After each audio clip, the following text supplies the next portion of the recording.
inni shanaffaan hafuurri qulqulluu maaliif gaafa guyyaa shantammaffaa bu'ee jennee gaafa ilaallu waa'ee ilmaa ragaa bahuuf jedha. Addunyaan ilma waan hin beekneef waa'ee ilmaa Waaqayyoon duuka bu'ootaan mana kiristaanaa irra bulee ragaa bahuuf mul'ateera. Yohaannis 15:27 tokkoffaa Qorontos 12:3 irratti ilaaluun barbaachisaadha. Inni ja'affaan hafuurri qulqulluu gaafa guyyaa shantammaffaa maaliif bu'e? Yookiin immoo bifa maaliitiin bu'e kan jedhus yaada kaasa. Inni ja'affaan hafuurri qulqulluu gara addunyaatti bu'ee jenne gaafa guyyaa shantammaffaa. Gara dachee kanaatti dhufee jenneerra. Maal fakkaateetu mul'ate? Isa jedhu yaada gaaffii kaasuu waan danda'uuf. Tasa akkuma qilleensa butuu yookiin immoo bubbee samiirraa sagaleen dhufe taa'anii warra turan manicha keessa guute. Hojii ergamootaa boqonnaa 2 irratti jedhamee akkuma dubbatame hafuurri qulqulluu gara addunyaa kanaatti dhufe kan mul'ate bubbeedhaan qilleensaan fakkeenya bubbeef qilleensaatiin jedha. Kakuu duraa keessatti Waaqayyo qilleensaaf bubbee galaana keessatti karaa akka qabu raajameera. Addunyaa kana gaafa ilaallu humni Waaqayyoo guddaa waan ta'eetiif Waaqayyoo obsaas humna qabeessasidha. እግዚአብሔር ትዕግስተኛም ኃያልም ታላቅ ነው jedheetu ኃይሉም ታላቅ ነው Waaqayyoo humna qabeessa humni isaas guddaadha jedheetu dubbata. Badii keenya qulqulluudha miti yookiin immoo nuti hojii keenyaan qulqulloota miti. Waaqayyoon galaanaaf bubbee keessatti illee karaa akka inni qabu duumessi awwaarri lukasaa jedheetu raajii Naahom boqonnaa 1:3 irratti Waaqayyoon raajiirraan bulee kan dubbate raajii dubbachuudhaaf xumuruudhaaf galaanaa fi bubbeen fakkaatee mul'ateera. Qilleensi hafuura qulqulluun fakkeeffama akka ta'e gooftaan keenya Iyyasuus Kiristoos dubbateera. Hafuurri qulqulluu qilleensaan akka inni fakkeeffamu Yohaannis 3:8 irratti kanarraa kan hafe hafuurri maaliin akka fakkeeffame kutaa biraa keessatti ilaaluun hin danda'ama. Inni torbaffaan akka ibiddaatti bu'ee jedha. Hafuurri qulqulluu akkamitti bu'e? Akka ibiddaatti bu'e. Hafuurri qulqulluu qulqulloota duukaa bu'oota ta'an irratti kan bu'e bifa bubbeetiin qofa hin turre. Akka bakakkaatti isaan qulqulleessuuf akka ibiddaatti malee akka ibiddaatti kan qoqqoodame jechoota yookiin immoo qooqota garaa garaatiin itti mul'ate. Tokko tokkoon isaan irrattis immoo taa'e. Hojii ergamootaa boqonnaa 2:3 kan jedhu jecha Waaqayyoo ifatti kan hubachiisu isuma kanadha. Ibiddi hafuura qulqulluun fakkeenya gaafa ta'u macaafa qulqulluus kana dubbateera. Burqaan kana ammoo kitaaba qulqulluudha. Kanaaf egaa guyyaa shantammaffaa gaafa ilaallu amma waan ilaallu kana tasa akkuma bubbeetti akkuma bakakkaatti akkuma ibiddaatti gidduu isaaniitti mul'ate jedha. Gidduu isaaniitti mul'ate. Duuka bu'oonni guyyaa kana maal ta'an maal hojjetan jennee gaafa ilaallu hojii ergamootaa bal'inaatiin jecha jiru ilaaluun barbaachisaa ta'a jecha. Mee hundumti keenya gara hojii ergamootaa boqonnaa 2 gaafa ilaallu bal'inaatiin jechichi akkas jedha. Baala hamsaa kan jedhamu guyyaan sun yeroo gaheetti hunduu laphee tokko ta'anii waliin otoo jiranii yookiin immoo guyyaa 50ffaa inni jedhamu sun yeroo gaheetti hundumtuu laphee tokkoon asirratti maal ilaalu?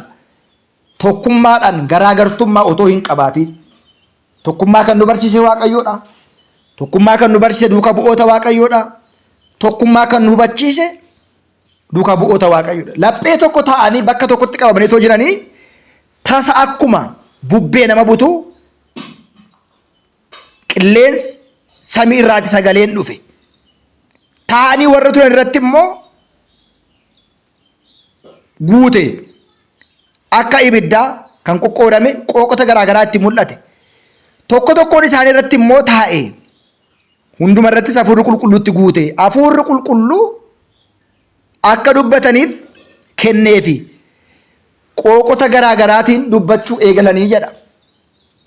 Samii gaditti kan jiru uummanni hundumtuu kadhannaan kan jabaatan Ayhudoonni Yerusaalem ni jiraatu turanii.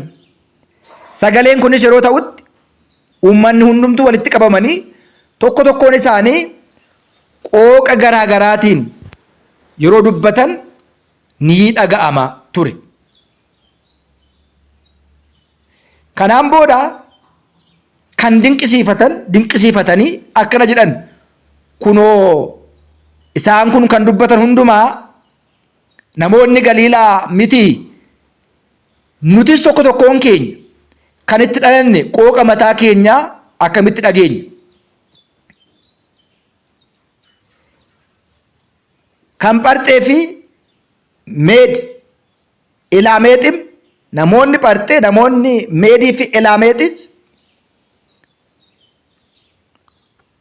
lagoota lamaan gidduu Yihudaa fi Qophoodiyaam, Phaanxoonis, Isiyaa, Firiigiyaa fi Phidolfiloom, Gibxii fi Qariinaa kana sana kan jiran aanota Liibiyaa keessa kan jiraannu, Room keessas kan teenyu, Ayhudoonni gara Ayhudummaatti kan seenne, Qarxiisii fi namoonni Arabaa hojii Waaqayyoo guddaa qooqaatiin yeroo dubbatan ni dhageenye. Hunduu dinqisiifatanii walii isaaniitii kun maalidha jedhan. Warreen kaan itti qoosaa guushii yookiin farsoo dhuganiiru jedhan. Haa ta'u malee Phexros 11 keessa tokko kan ta'e garuu dhaabatee sagalee isaa ol kaasee akkana jedhe, itti dubbate, Ayhudii fi Yerusaalemii kan jiraattan hundi keessan iyyuu kun isin irratti kan beekamedha. Sagalee koo dhaga'aa. Isinitti akka fakkaate akkuma kana kan machaa'an miti. Ganama keessaa ganaa sa'aatii 3dha. Haa ta'u malee raajii Iyyuu'eeliin akkuma jedhame Waaqayyoon jedha, dhuma irratti akkana ta'a, warra foon uffate hundumaa irratti hafuura koo nan dhangalaasa. Dubartootas dhiirotas ijoollee isaanii raajii ni dubbatu. Ciccimoonnis mul'ata argu, jaarsoliin immoo abjuu ni abjootu. Immoo waqtii sanatti dhiironni dubartoonni garboota koo irratti hafuura koo nan dhangalaasa raajii jedhu dubbate. Dinqoonnis yookiin immoo raajonnis gubbaa isaa irratti samiin mallattoo, dachee irratti immoo nan kenna. Ibiddis aarri ibiddaas ni ta'a. Guddaa kan ta'e kan dhaga'ame guyyaan Gooftaa osoo hin dhufin aduun gara dukkanaatti, duumessi gara ifaatti, gara dhiigaatti ni jijjiirama. Maqaa Gooftaa kan waamu garuu hunduu ni fayya jechuudhaan yaada baay'ee bal'aa ta'e, yaada baay'ee dinqii ta'e, ilaalcha namoonni guyyaa kana argatan, jarri kun guushii dhuganiitu machaaniitu qooqa haaraa kanaatiin dubbatu jedhanii gaafa isaan haasaa qulqullichi Phexros ganaa amma sa'aatii 3dha. Sa'aatii kanatti namni dhugaatii dhugee machaa'uu haa turuuti, nyaata nyaatuu haa turuuti, irri baay'uu waqtii itti ka'uudha. Garuu raajicha akkuma dubbate hafuura koo isin irratti dhangalaasa kan jedhu jecha Waaqayyoo sana hin dhageenye hin dubbisne jechuudha. Qulqullichi Phexros deebii akka isaanii ta'u ragaa bal'aa ta'e asirratti kaa'ee jira maatiiwwan Waaqayyo. Kanaaf egaa hafuurri qulqulluu maal akka ta'e, hojii maali akka inni hojjetu, hafuurri qulqulluu abbaa irraati ilma irraati garaagarummaan isaa maali, tokkummaan isaa maali, hojiin sadan isaaniiyyuu maal akka ta'an barnoota keenya kutaa 26ffaa 7ffaa 8ffaa irratti bifa kanaatiin ilaallee irraa ba'aala hamsaa inni jedhamu kun Pheenxeqoonxee jecha afaan Giriikiitiin Pharaaqliixoos jedhameetu afaan Amaariffaatiin immoo Manfas Qidduus yookiin afaan Oromiffaan hafuura qulqulluu jennee kan nun dubbannu kanadha. Amma namoonni danuun yeroo kufan yeroo iyyan ni dhageenya. Hafuurri qulqulluu nama hin iyyisiisu, nama hin kuffisu. Hafuurri qulqulluu soba nama hin dubbachiisu. Hafuurri qulqulluu nama namachiisu. Hafuurri qulqulluu sooma sagada nama hin dhorku.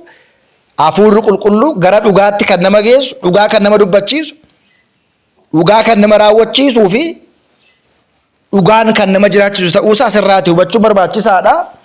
Hafuurri qulqulluu qooqa isaan hin beekne 71 ergee fi duuka bu'oonni jabina cimina akka argataniif, shakkii addunyaa kana akka injifataniif, sodaa isaan keessa jiru akka hambisaniitii fi gooftaan keenya Yesuus Kiristoos hafuura qulqulluu duuka bu'oota isaa bartoota isaatiif ergee tajaajilli isaanii milkaa'aa akka ta'u, bu'aa qabeessa akka ta'u, gaarii akka ta'u, addunyaa mi'aa dhabdee allichaa taate kana dhaqanii akka isaan barsiisaniif lallabaniif qooqa hunduma isaanii ibsee fi gara addunyaa kanaatti ergeera. Kanaaf namni waan dhaga'uun barachuu qaba, dhaga'uuf dhaggeeffachuu qaba, ittiin fayyuu qaba, jireenya bara baraa argachuu qaba jennee kan dubbannuuf kanarraa kan ka'e ta'uusaa hundi keenya beekuun barbaachisaadha. Waan hin dhageenye barachuu hin dandeenyu, waan hin baranneen immoo dhageenye fayyuu hin dandeenyu, gaabbiitti galuu hin dandeenyu. Kun hunduma keenyaaf barbaachisaa ta'uusaa kana hubannee amantaa keenyaan cimnee dhaabannee gaabbiitti gallee kan deddeebinuu fi hafuurri qulqulluu warra gaarummaa qaban, warra qajeelummaa qaban, warra Waaqayyoon sodaatan, warra gaabbii galan, warra foonsaa fudhatan, kurnee Waaqayyoo warra kaffalaniif Waaqayyoo warra kabaja kennan, warra Waaqayyoo isaan kabaje warra kabajanii fi yeroo hundumaa itti mul'ate hojii isaanii keessatti isaan gargaara, isaan eebbisa, isaan duukaa ta'a jechaadha. Gaheen hafuura qulqulluu mana kiristaanaa keenyatti iddoo guddaadha. Hafuurri qulqulluu dhugaa nama dubbachiisa, iccitii dhokataa namaaf ibsa, laafaa ni jabeessa, wallaala ni barsiisa, gara gaarummaa qajeelummaatti ilma namaa akka inni fidu asirraati hubachuun barachuun hunda keenya nu barbaachisa. Barnoota keenya waa'ee bu'uu hafuura qulqulluu fi guyyaa 50ffaa gabaabumatti ilaalleerra. Guyyaa 50ffaatti immoo